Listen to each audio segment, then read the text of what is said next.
सभी को good morning, नमस्कार। आज हम लोग एक नए चैप्टर पर डिस्कशन स्टार्ट करेंगे।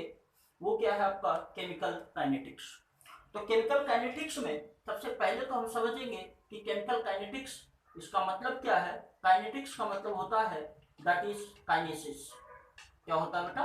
काइनेसिस। और काइनेसिस का मतलब होता है दैट इज मूवमेंट। क्या होता है? मूवमेंट। अब एक बात और समझिए, कोई भी रिएक्शन अगर हम डिस्कशन करना स्टार्ट करते हैं तो उसमें कौन कौन से पॉइंट्स हमें ध्यान रखने हैं, इस बारे में हम बात करते हैं। जैसे मान लीजिए हमने एक रिएक्शन लिया, रिएक्टेंट से क्या बन रहा है? प्रोडक्ट बन रहा है। क्या बन रहा है? रिएक्टेंट से प्रोडक्ट बन रहा है।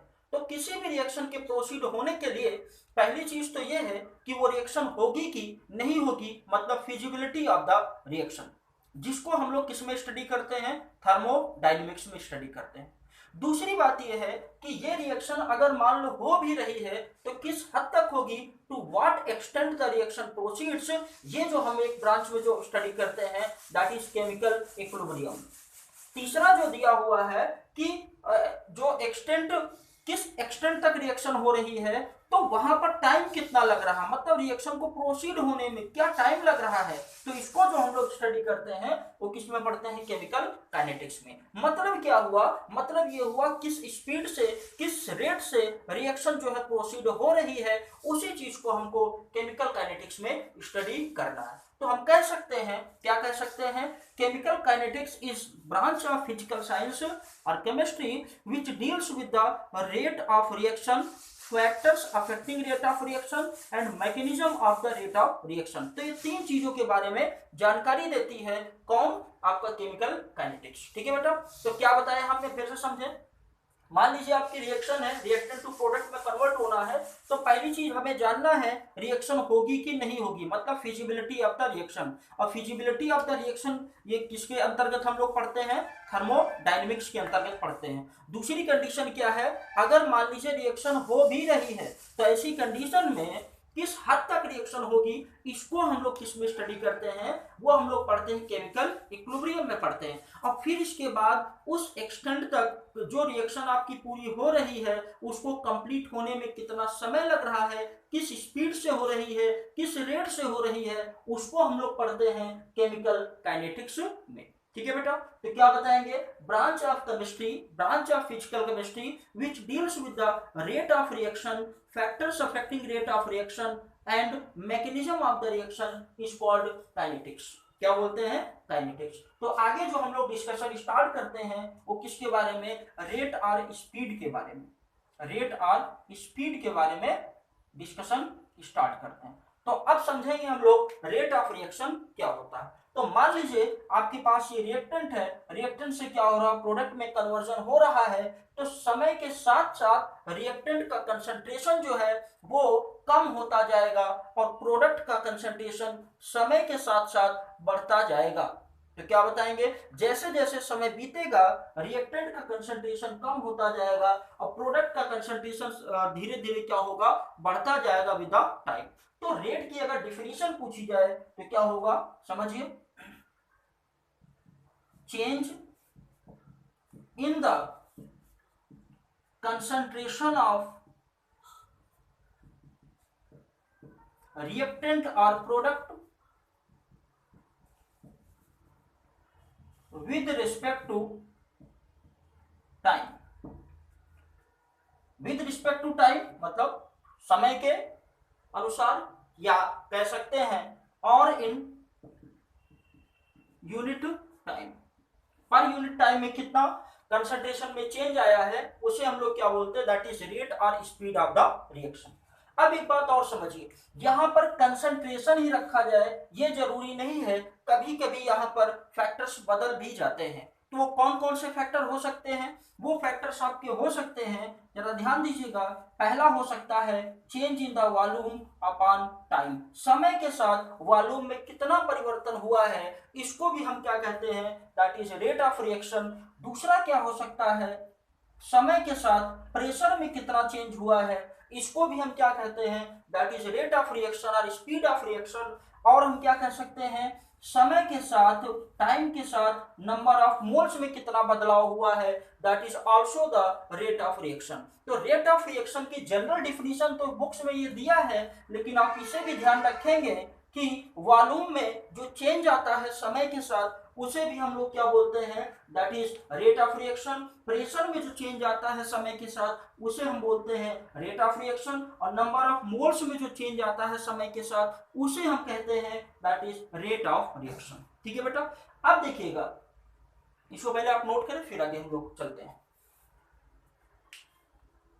चलिए,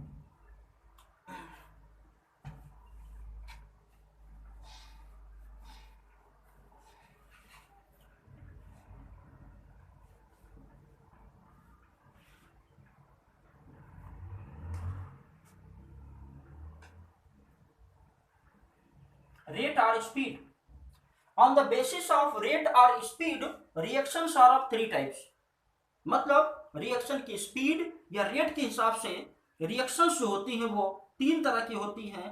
पहली रिएक्शन कौन सी होती है, जो फास्ट रिएक्शन होती हैं, जो बहुत तेजी से होती हैं। दूसरी होती है स्लो रिएक्शन, और तीसरी होती है मॉडरेट रिएक्शन। पहली कौन सी, फास्ट रिएक्शन, दूसरा स्लो रिएक्शन, तीसरा क्या है, moderate reaction, that is classified on the basis of rate और स्पीड। तो क्या बताएंगे, तीन तरह की रिएक्शंस होती हैं। कौन कौन सी, जरा इसको आप समझें। पहली कौन सी होती है, दैट इज फास्ट रिएक्शन। दूसरी कौन सी होती है बेटा, दैट इज स्लो रिएक्शन। और तीसरी कौन सी होती है, दैट इज मॉडरेट रिएक्शन।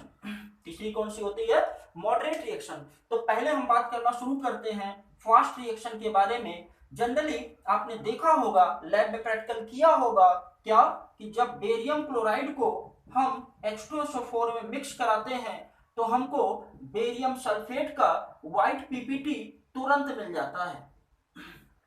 जब आप बेरियम क्लोराइड को H2SO4 के कांटेक्ट में लाते हैं तो बेरियम सल्फेट का हमें व्हाइट पीपीटी तुरंत मिल जाता है। तो ये कौन सी है, दैट इज फास्ट रिएक्शन। एक इंपॉर्टेंट बात और समझे बेटा, यहां पर व्हाइट पीपीटी आपको क्यों मिल रहा है, क्योंकि बेरियम जो सल्फेट है that is insoluble in water. जो सॉल्युबल नहीं होते हैं पानी में वो प्रेसिपिटेट के फॉर्म में आपको दिखाई पड़ते हैं, और जो सॉल्युबल हो जाते हैं वो प्रेसिपिटेट के फॉर्म में आपको दिखाई नहीं पड़ते हैं। इस बात को भी आप ध्यान रखेंगे। और ये कैसी रिएक्शन है, एक आयनिक रिएक्शन है। कौन सी रिएक्शन है, आयनिक रिएक्शन। इसमें आयंस जो है वो एक्सचेंज हो रहे हैं। दूसरा हम लेते हैं स्लो रिएक्शन। स्लो रिएक्शन में क्या है, that is rusting of iron. Rusting of iron, iron की जो रस्टिंग देखते हैं तो ये क्या होता है, बहुत समय लेता है, ठीक है, कंप्लीट होने में। आगे हम बात करते हैं क्या, मॉडरेट रिएक्शन। मॉडरेट रिएक्शन वो होती है जिसको हम ऑब्जर्व कर सकते हैं, जिसके रेट को हम पता कर सकते हैं, उसे हम लोग क्या बोलते हैं, दैट इज मॉडरेट रिएक्शन। अब समझिए, लेबोरेटरी में जब आप प्रैक्टिकल करते हो, कौन सा प्रैक्टिकल करते हो, जरा समझिए। आप क्या करते हो, KMnO4 का टाइट्रेशन कराते हो with respect to oxalic acid in acidic medium. तो ऐसी कंडीशन में रिएक्शन आपका हो जाएगा Mn2+ और इधर CO2 और क्या होगा H2O। तो यहां पर क्या होता है, ये जो रिएक्शन है टाइट्रेशन ऑक्जेलिक एसिड का विद रिस्पेक्ट टू KMnO4, ये आपका एक मॉडरेट रिएक्शन है। और मॉडरेट रिएक्शन है इसीलिए आप इसको क्या करते हो, लैब में आप प्रैक्टिकल के फॉर्म में इसे करवाते हैं। और अगर ये मॉडरेट रिएक्शन ना होती तो आप इसे ऑब्जर्व नहीं कर पाते, क्योंकि ये रिएक्शन बहुत ही जल्दी हो जाती। ठीक है, तो और क्या रिएक्शन होती है, पहली आपने क्या जान लिया, titration of the oxalic acid with the KMnO4, और दूसरा आपका होता है titration of the ferrous ammonium sulphate मोहर सॉल्ट विद द क्या, KMnO4। तो वो भी आपका क्या है, एक मॉडरेट रिएक्शन का एग्जांपल। तो इस तरह से हमने on the basis of rate तीन तरह की रिएक्शंस जानी, fast reaction, slow reaction and moderate reaction. Generally जो हम लोग स्टडी करेंगे तो किसके बारे में पढ़ेंगे, मॉडरेट रिएक्शन के बारे में स्टडी करेंगे। ठीक है बेटा, तो इसको आप नोट करें फिर आगे चलते हैं। चलिए,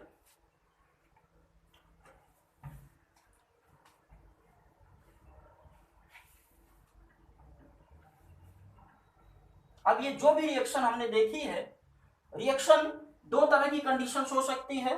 या तो रिएक्शन आयनिक रिएक्शन होगी या तो आपकी मॉलिक्यूलर रिएक्शन होगी। अगर मॉलिक्यूलर रिएक्शन होगी तो पुराने बॉन्ड ब्रेक होंगे और नए बॉन्ड बनेंगे, और पुराने बॉन्ड को टूटने में और नए बॉन्ड को बनने में समय लगता है, इसीलिए मॉलिक्यूलर रिएक्शन स्लो होती है। लेकिन जो आयनिक रिएक्शन होती है वो फास्ट होती है। क्यों? क्योंकि उसमें बॉन्ड टूटना या बनना नहीं होता, नॉर्मली आयंस का एक्सचेंज होता है।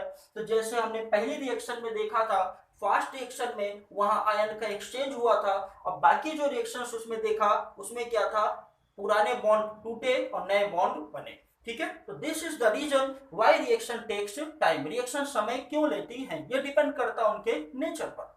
ठीक है, चलिए फिर आगे हम लोग पूरा डिटेल डिस्कशन स्टार्ट करते हैं about the rate of reaction. Rate of reaction के बारे में कंप्लीट डिस्कशन स्टार्ट करते हैं। तो हम लोग क्या पढ़ेंगे आगे, रेट ऑफ रिएक्शन, और क्या बोलते हैं, ROR। ठीक है, मान लीजिए कोई रिएक्शन है जिसमें रिएक्टेंट कन्वर्ट हो रहा है किसमें, प्रोडक्ट में। जो रिएक्टेंट है दैट चेंजेस टू प्रोडक्ट।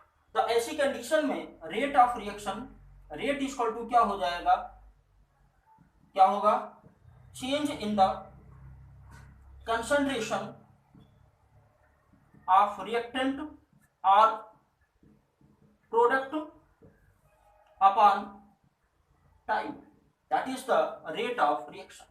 ये क्या कहलाता है, रेट ऑफ रिएक्शन। अब आप समझिए, समय के साथ साथ रिएक्टेंट का कंसंट्रेशन कम होता है और प्रोडक्ट का कंसंट्रेशन बढ़ता जाता है। तो इसको और कैसे लिख सकते हैं, लिख सकते हैं क्या, decrease in the concentration of reactant upon time. और दूसरा और क्या लिख सकते हैं, increase in the concentration of product with product upon time. अब एक बात और समझे बेटा, यहां पर डिक्रीज इन द कंसंट्रेशन अगर हम बात करें तो कितना हो जाएगा, that is R2 minus R1। और ये कितना हो जाएगा, दैट इज क्या लिखेंगे बताएं, यहां पर क्या लिखेंगे, टाइम लिखेंगे। क्या लिखेंगे, टाइम लिखेंगे। ठीक है, ठीक। अब फिर समझें, इसको हम लिख सकते हैं डेल्टा R अपान टी के, डेल्टा R अपान टी के, इसको आप डेल्टा लिखें, यहां पर भी डेल्टा लिखें। इसी तरह से यहां पर आ जाए, यहां पर क्या लिखेंगे, यहां पर हो जाएगा क्या, डेल्टा, यहां देखिए आप P2 माइनस P1 अपान delta T, T2 minus T1 भी लिख सकते हैं इसको, और ये क्या हो जाएगा, डेल्टा P अपान कितना हो जाएगा, T। ठीक है, तो अब यहां पर डिक्रीज का मतलब क्या हो जाएगा, माइनस साइन लगाएंगे। लेकिन इसको अब क्या करते हैं, रिप्रेजेंट करते हैं जब, तो रेट कितना हो जाएगा, माइनस साइन, यहां पर रेट लिखेंगे तो यहां कितना हो जाएगा, दैट इज प्लस साइन। तो माइनस साइन क्या बताता है कि समय के साथ साथ, माइनस साइन बताता है समय के साथ साथ रिएक्टेंट का कंसंट्रेशन कम होता जाता है, लेकिन पॉजिटिव साइन बताता है कि समय के साथ साथ प्रोडक्ट का कंसंट्रेशन बढ़ता जाता है। रिएक्शन का रेट कभी भी निगेटिव नहीं होता। निगेटिव साइन बताता है कि कंसंट्रेशन रिएक्टेंट का समय के साथ कम हो रहा है, और पॉजिटिव साइन बताता है कि प्रोडक्ट का कंसंट्रेशन समय के साथ बढ़ रहा है। ठीक है बेटा, तो इसको आप नोट करें। चलिए,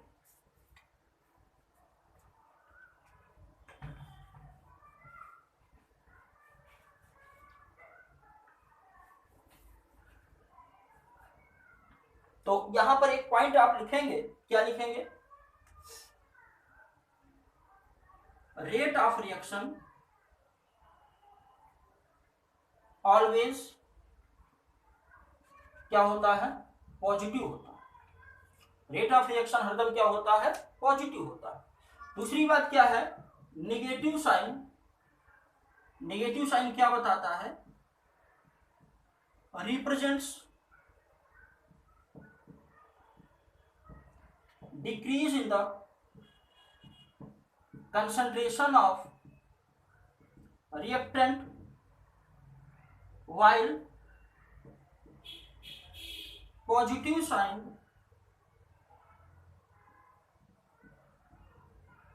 represents increase in the concentration of product, product के कंसंट्रेशन में इंक्रीमेंट दिखाता। तो ये क्या हो जाएगा, that will be the rate of reaction.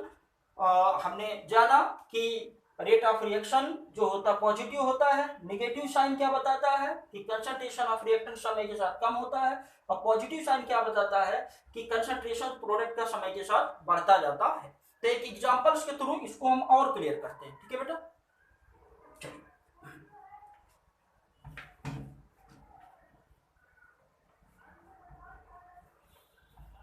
चलिए देखिए, क्वेश्चन है आपका, क्या है क्वेश्चन, रिएक्टेंट टू प्रोडक्ट है, एक रिएक्शन है इन विच,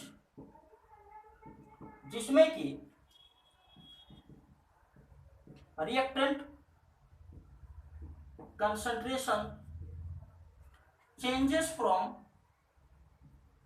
0.03 मोलर टू 0.02 मोलर in 25 सेकेंड, then find out rate of reaction. क्या फाइंड आउट करना, rate of reaction find out करना। अब यहां पर आप समझें, ये आपके पास क्या रिएक्टेंट और ये क्या है प्रोडक्ट। पहले यहां पर देखेंगे इनिशियल कंसंट्रेशन, इनिशियल कंसंट्रेशन मतलब क्या लिखेंगे, R1 लिखेंगे।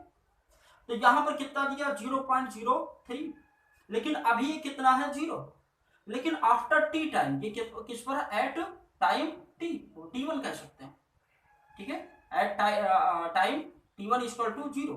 लेकिन थोड़ी देर बाद फाइनल कंडीशन जब आती है तो यहाँ क्या हो जाता है R2, और R2 कितना हो जाता है 0.02, और यहाँ पर प्रोडक्ट में जो जाएगा इनका जो डिफरेंस होगा वो क्या होगा, प्रोडक्ट साइड जाएगा, ठीक है। तो ये कितना हो जाता है, ये हो जाता है 0.01 हो जाता है।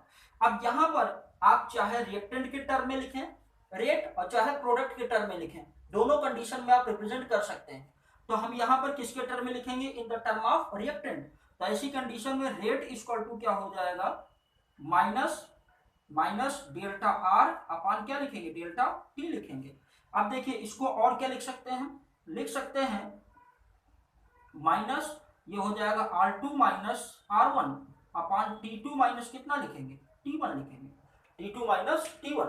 अब यहां पर समझिए R2 की वैल्यू कितना दिया 0.02, और R1 की वैल्यू कितना दिया 0.03, इसको आप वैल्यू रखिए, माइनस इधर कितना होगा 0.02 माइनस 0.03, ठीक है, अपान T2 कितना दिया है, समय 25 सेकेंड में कहा गया, कितने में, इन 25 सेकेंड। T2 कितना हो जाता है 25, तो 25 माइनस 0। अब इसको लिखेंगे माइनस, इधर आएगा कितना माइनस 0.01 अपान 25, माइनस माइनस क्या हो गया प्लस, ये हो जाएगा प्लस 0.01 अपान 25, क्या हो जाएगा अपान 25, प्लस साइन आप नहीं भी लिखेंगे तब भी वो अंडरस्टूड। इसको लिखेंगे कितना, दैट इज 10⁻⁻2 अपान 25, और इसको क्या लिख सकते हैं, ऊपर नीचे 100 से मल्टीप्लाई करेंगे, ठीक है। तो ऐसी कंडीशन में कितना हो जाएगा 100/25, ठीक है, इंटू 100, ऊपर नीचे करें, और फिर इसके बाद कितना हो जाएगा 10⁻⁻2, ये कैंसिल आउट हो जाए, कितना होगा 4, और फिर अब क्या करेंगे इसको ऊपर ले जाएं, आंसर आएगा 4 × 10⁻⁻4, ठीक है, दैट इज मोलर पर second inverse, molar second inverse, ठीक है।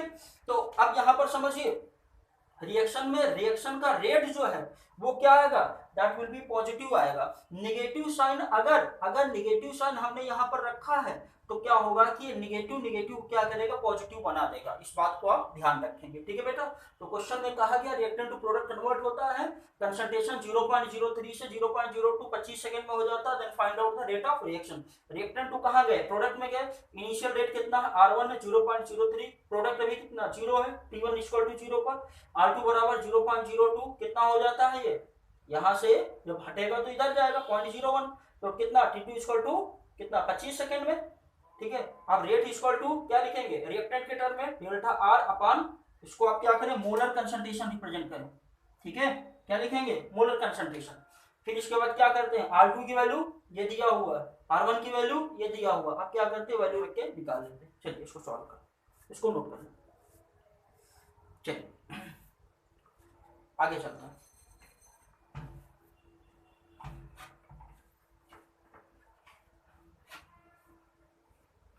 आगे हम लोग बात करेंगे unit of the rate of reaction. क्या पढ़ेंगे unit of the rate of reaction. चलिए देखिए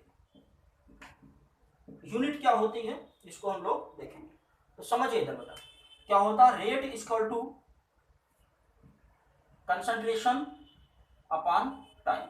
कंसंट्रेशन को किस में लिखते हैं मोल लीटर इनवर्स अपॉन क्या हो जाएगा सेकेंड हो जाएगा, mole litre inverse upon second. तो इसको हम लिखेंगे हो जाएगा mole litre inverse second inverse, that is the unit of rate of the reaction. तो क्या किया rate equal to concentration upon time के, ठीक है। कंसंट्रेशन इक्वल टू क्या मोल पर लीटर, और यहां पर क्या कर दिया सेकेंड।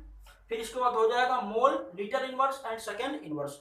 अगर मान लीजिए रिएक्शन गैसियस फॉर्म में हो रही है, रिएक्शन अगर गैसियस फॉर्म में हो रही है तो ऐसी कंडीशन में क्या होगा, तो ऐसी कंडीशन में देखिए इन गैसियस फॉर्म, अगर गैसियस फॉर्म में रिएक्शन होगी तब क्या होगा, तो ऐसी कंडीशन में रेट इक्वल टू क्या होगा प्रेशर अपॉन क्या टाइम। और प्रेशर को किस में लिखते हैं एटमॉस्फेयर में, और ये क्या हो जाएगा और ये हो जाएगा सेकेंड इनवर्स। क्या हो जाएगा second inverse, that is also the unit of rate of reaction. Gases form में होगा तो एटमॉस्फेयर सेकेंड इनवर्स, और अगर कंसंट्रेशन के टर्म में होगा तो क्या होगा मोल लीटर इनवर्स सेकेंड इनवर्स। इसको नोट करें। चलिए बेटा आगे चलेंगे हम लोग।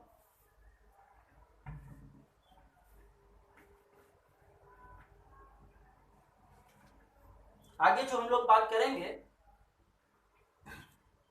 Types of the rate of reaction. Types दो तरह की रेट ऑफ रिएक्शन होती है, एक होता है एवरेज रेट ऑफ रिएक्शन, एक होता है एवरेज रेट ऑफ रिएक्शन, और एक होता है इंस्टेंटेनियस रेट ऑफ रिएक्शन। एक क्या होता है instantaneous rate of reaction. Average rate of reaction को जनरली हम लोग कैसे लिखते हैं, इसको लिखते हैं दैट इज ये लिखेंगे delta R upon delta T, delta R upon delta T, ठीक है। तो यहां पर अगर डेल्टा का साइन लगा हुआ है तो वो क्या दिखाएगा एवरेज रेट दिखाएगा, और इंस्टेंटेनियस को रिप्रेजेंट करने के लिए क्या लिखते हैं डी आर अपॉन डी कितना हो जाएगा टी हो जाएगा, D R upon D T हो जाएगा। तो एवरेज रेट का मतलब क्या होता है कितने टाइम इंटरवल में, मतलब जो टाइम इंटरवल है एक पर्टिकुलर टाइम इंटरवल में कितना चेंज हुआ है उसको आप क्या बोलते हो that is average rate of reaction. लेकिन इंस्टेंटेनियस रेट ऑफ रिएक्शन का मतलब ये होता है एट इंस्टेंट टाइम पर, इंस्टेंट टाइम पर तुरंत जो है अगर एक पर्टिकुलर टाइम पर बोल दिया जाए कि इतनी समय पर रेट कितना चेंज हुआ है तो उसे हम लोग क्या बोलते हैं that is instantaneous rate of reaction, ठीक है बेटा। चलिए आगे हम लोग पढ़ेंगे कुछ ग्राफ्स पढ़ेंगे, ठीक है ग्राफ पढ़ेंगे। अब देखिए ये आपके पास क्या रिएक्टेंट, रिएक्टेंट से क्या बन रहा है प्रोडक्ट बन रहा है। तो रिएक्टेंट जो है वो समय के साथ कंसंट्रेशन उसका क्या हो रहा है घट रहा है। तो आप यहां पर ग्राफ अगर प्लॉट करें तो ये क्या हो जाएगा कंसंट्रेशन, ये क्या हो जाएगा टाइम। तो ऐसी कंडीशन में रिएक्टेंट घट रहा समय के साथ तो इसका ग्राफ कैसे बनेगा ये बनेगा, दैट इज फॉर रिएक्टेंट। ये किसके लिए है रिएक्टेंट। लेकिन दूसरी कंडीशन अगर हमने प्रोडक्ट के लिए बात किया तो यहां पर कंसंट्रेशन रिप्रेजेंट करेंगे, ये क्या है टाइम। लेकिन प्रोडक्ट जो है वो धीरे धीरे समय के साथ बढ़ रहा है तो यहां पर क्या होगा ये जो बनेगा ये किसके लिए होगा दैट इज फॉर प्रोडक्ट के लिए होगा। ये किसके लिए होगा बेटा प्रोडक्ट के लिए होगा। तो इस बात को आप ध्यान रखेंगे कि इस तरह से हम लोग ग्राफ प्लॉट करते हैं। तो रिएक्टेंट का कंसंट्रेशन समय के साथ क्या हो रहा कम हो रहा है, ठीक है, और प्रोडक्ट का कंसंट्रेशन समय के साथ क्या हो रहा बढ़ रहा है, प्रोडक्ट का कंसंट्रेशन समय के साथ क्या हो रहा बढ़ रहा है, ठीक है। चलिए अब कुछ बातें और समझेंगे हम, क्या समझेंगे देखिएगा इधर, इसको आप नोट कर लो फिर आगे चलते हैं। चलिए इसको मैं ऊपर बता देता हूं।